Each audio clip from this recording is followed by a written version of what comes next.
Hi அஸ்லாம் வலைக்கும் மக்களே, நான் உங்கள் ஆர்ஜி ரிஷ்வானா பேசுகிறேன். ஸோ இன்றைக்கி நம்ம என்ன ஸ்டோரி பார்க்க போகிறோம் அப்படின்னா, நம்ம ஒவ்வொருத்தவங்களோட லைஃப்லையும் இந்த மாதிரி ஒரு பர்சனை கண்டிப்பாக நம்ம பார்த்துருப்போம். ஒரு அழகான ஒரு காட்டுக்குள்ளார ஒரு அழகான மயிலும் ஒரு நிறைய வாழ்ந்து வந்துச்சு. ரொம்பவே நட்புணர்வோடு தான் வாழ்ந்து வந்திருக்கு.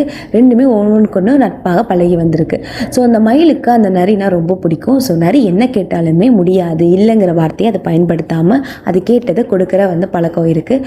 ஒரு நாள் என்ன பண்ணிச்சு அந்த நரி, எனக்கு உன்னோட இறகு வேணும்னு கேட்குறது. இதுவும் வலிச்சாலும் பரவாயில்ல நரி கேட்குதுன்னு கொடுத்துருக்கு. இதே அது தினமும் ஒரு பழக்கமாக எடுக்க ஆரம்பித்து மயிலோட ஒவ்வொரு இறகுமே பிக்க ஆரம்பிச்சிருக்கு. கடைசி இறகு வரைக்குமே அது கேட்டிருக்கு.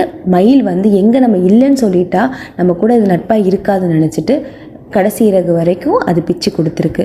ஸோ ஆனால் அந்த நரி அந்த கடைசி இறகு வாங்கினதுக்கப்புறம் அது வேலையை பார்த்துட்டு போயிட்டே இருக்குது. மயில்கிட்ட அது பேசவும் இல்லை. ஸோ இவ்வளோ காயங்களையும் நம்ம கண்டு நம்ம இறகையும் பறி கொடுத்து அதுவும் நம்மக்கிட்ட நட்பாலாக போயிடுச்சின்னு சொல்லிட்டு மயில் ரொம்பவே வருத்தப்பட்டுச்சு. ஸோ இந்த கதையிலேருந்து என்ன தெரியுதுன்னா, இந்த நரி மாதிரி இருக்கிற பர்சன் கண்டிப்பாக நம்மளை சுற்றி இருப்பாங்க.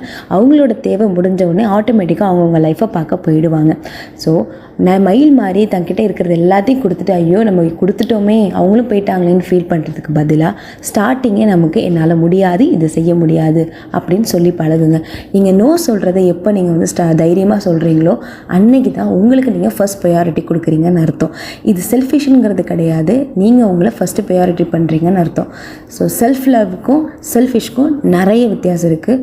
மற்றவங்க உங்களை காயப்படுத்தாமல் எடுக்கிறதுக்கு இது ஒரு முக்கிய அரணாகவே இருக்குது.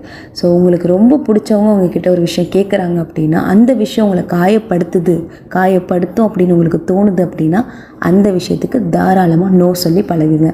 ஸோ இந்த ஸ்டோரி உங்களுக்கு பிடிச்சிருக்குன்னு நம்பிக்கிறேன். ஸோ நெக்ஸ்ட் ஸ்டோரியில் பார்க்கலாம். அஸ்ஸலாமு அலைக்கும்.